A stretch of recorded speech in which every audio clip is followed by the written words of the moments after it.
Hey guys, welcome back to the PR podcast. Yes, The podcast. The PR podcast. PR pod. So, today we're going to be talking about Ernesto Miranda, or the Miranda V.S Arizona case. This is a big one. This is the big one for us because this one. is where we got our Miranda rights. Yes, it is. Because, like they say, put your hands behind your back. Yes. And, and obey the law. That's what the police officers say. Yeah. Anything you do will be... Anything you say can and will be used against you in the court of law. Yeah. Yeah. So, that's where we got this from. Okay, so, you want to start? Okay, I can start. Oh, okay. Sorry. Ernesto Miranda, he was born March 9th, 1941. March in 9th. Mesa, Arizona. Where the heck is that? A young woman named Patricia Weir was 18 years old. While walking home from her job that she was doing, she worked at a movie theater, which is very interesting. I would like to work at a movie theater. She was going to take the bus. She was going to take the bus home, so she was walking to the bus stop, but then she saw a strange car, and she was like, that's kind of weird. Mm-hmm. And she was right. A man emerged from the vehicle and grabbed her. So that man, as you would guess it, is Ernesto Miranda. Mm-hmm. But nobody knows that yet. But nobody knows that. Okay. It's a secret. So basically, he tied her up and drove her to the desert. Yeah. Tied her up and drove her to the desert. Threw her out the car and he raped her. Yeah. And then after he was done with that, brought her back in the car. Put her back in the car. Drove her back to the city. To the city about what, 4 blocks? 4 blocks. Yeah, 4 blocks from her home. Mm-hmm. Eventually she got up and realized what the heck happened. So she went home, and immediately her and her sister called the police. Boop, boop, boop. 911, what's your emergency? We need to get out of here and get this man. Get this man out of here. But, yes, they got the popo. And then Mr. Cooley, the detective that was on the case, Mr. Cooley, did something. He initiated a search. For the license plate. And, because Patricia, she was like, I think the first letters, she knew that the first letters were DFL. So she, when they called the police, they said the first letters of the license plate. And it turns out DFL, it was already in the database. Mm-hmm. And it popped up with a 1953, what is it pronounced? Packard, something. We don't care about his car because he's a bad man. He's a bad man. But it was registered to a 22-year-old Ernesto Miranda. What a coincidence. Anyways, it was found that Ernesto had an extensive criminal record, which included prior charges related to sexual assault. Mm-hmm.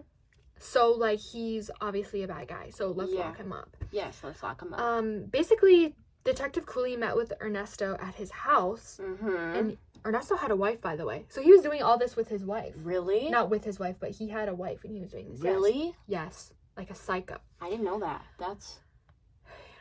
It's crazy. Okay. Anyways, Ernesto met with Detective Cooley, and he willingly, let's keep this. He wanted to talk to them. He did it. He wanted. He was like, I'm going to talk to you guys in private. And they went down to the police station to answer questions. And they found out Ernesto was actually involved in a robbery that was unsolved. And he matched the physical description.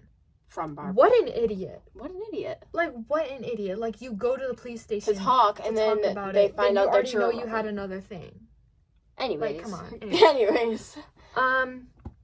Yeah, they found that out. And the person who was robbed, her name was Barbara. Barbara and Patricia were both brought in to identify him. And at first, they were not 100% sure if it was him. Yeah, they were like, it could be him. It looks like him, though. But they both, like him. They both thought that it was that one particular guy, not out of all those other people. I think there was 40 people, did it say? Yeah. So there was a lot of people that they did that. So when he was in the investigating room, he was in there for about 2 hours, and he was just denying it all completely, saying, I'm not this, I didn't do this, I didn't rob nobody, I didn't do murder or whatever, He didn't do nothing bad, okay? But 2 hours later, he finally confesses. He's like, I did do this, I did rob, I did this, I did rape people, I kidnapped someone. And he all, spoke it, with his mouth, and he did a written confession. Yes, he did a written confession, people. Written confession. Yeah. Like a psycho. Okay. But basically, guess what? His rape/kidnapping crime was overturned. But his robbery conviction remained intact, so he had to stay behind bars. And see, so the thing is with his trial, right? He was in trial. His defense was that they didn't tell him anything. They didn't tell me that I'm not allowed to speak with someone. I could be silent. I didn't have to say anything. He didn't know that, but it doesn't matter because you still did it. You still did it, and you're told crazy. Us. Like, you can't like be mad that they didn't read you off your rights. Like you don't deserve it. You don't deserve it. You did something bad. Right. Rights where? Anyways. Exactly. But yes, it got overturned. Yes. And then he got sentenced because of his robbery thing. So he was in there for 11 years. Yeah, the case, it was heard in the Supreme Court. And they made their decision to keep him in for 11 years. Which I think is a short time. Yeah, it's a short time. Like, for kidnapping and raping. Yeah, like that he should have got charged for that. I don't care how his rights were violated. Like, your rights were violated, but you also violated someone else's rights. Right, about their rights of their body. Okay. So, like, forget your rights. Forget your rights. You didn't care about other people's rights, but whatever. Okay. But anyways, 11 years, and then he got out to play. He got out on parole. Yeah, on parole, and then 4 years later, after his parole, yes, he went to go to a bar. Where was the bar at? But before that, he made money. Oh yeah. Guess what? Guess what he did? Take a wild guess. He literally had cards with the Miranda rights on it and signed his name on it. Yeah. And he was selling that to people. Selling his signature like he was a good man. Like he was a celebrity. Yeah, like he was a celebrity. Because he raped and kidnapped somebody. And then robbed somebody. Cool. Yeah. You know, if I and people were buying that, like, yeah, people were buying it. Like, that's psycho. That's like asking Jeffrey Dahmer for an signature. Autograph and can I please wear your glasses for 5 seconds? Like, that's crazy. That's actually insane. Like, that's actually insane. I also think that it's really creepy that the Miranda rights are called Miranda rights. Yeah, like, why are they? Maybe they should be called another thing. They should be called not Miranda rights because he was not right. Yeah. Unright. Kind of hate. But but yeah, anyways, like you were saying that yes, he went to a bar in La Anapala. Fancy name, by the way. So he went to that bar with his 2 friends, playing cards and drinking beer, getting it on, having fun. Yes. No, not having fun. So his 2 friends, what are the 2 friends' names? His friends' names was Fernando Rodriguez and the king. He's 23 years old, named Marino Perez. He's a king. Marino Perez. We'll show you why he's a king in a second. Well, we'll tell you. We'll tell you. We'll not show you. Because he's not here today with us. He's not our special guest. He's not our special guest. Sorry. He's not going to walk in the door. Yeah. Okay, anyways. So Marino, is that how you say it? Marino Perez. Okay. He was minding his own business and he started fighting him and he stabbed him. He stabbed him multiple times. Multiple stab wounds. And he fell off to the pool table. He's like, not Marino, but the other guy. Like a little baby. Couldn't even take a couple stabs. Right. Exactly. He fell toward the pool table and Marino fled. He fled. He dashed away. He dashed. He was found at the Salt River Hotel, but he denied any connections of being there. He was like, "Oh, I wasn't even at the bar. At the time. Like I was here, like, you know."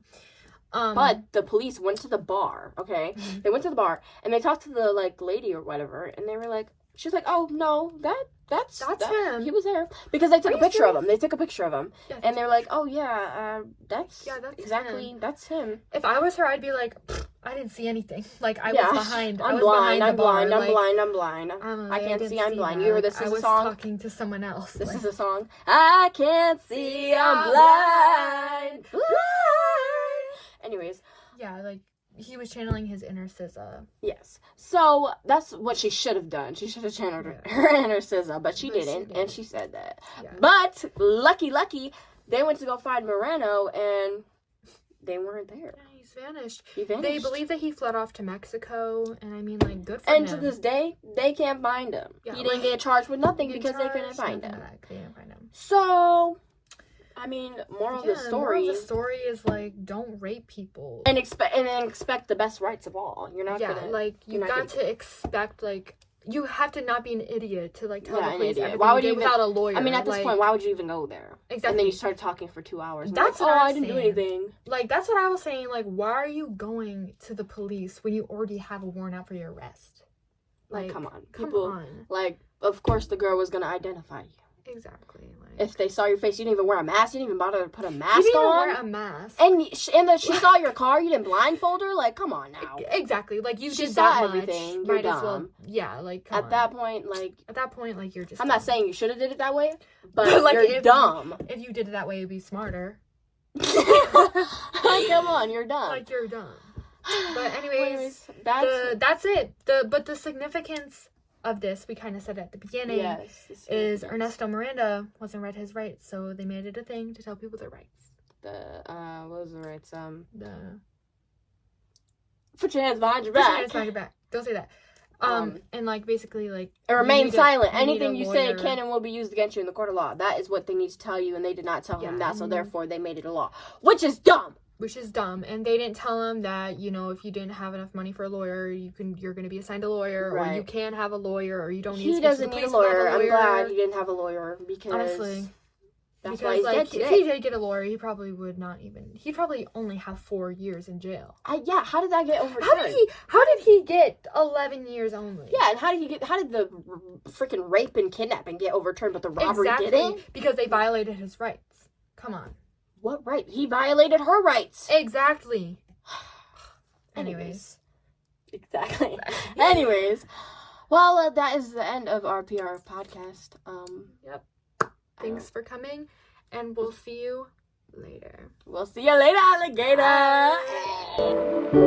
Bye.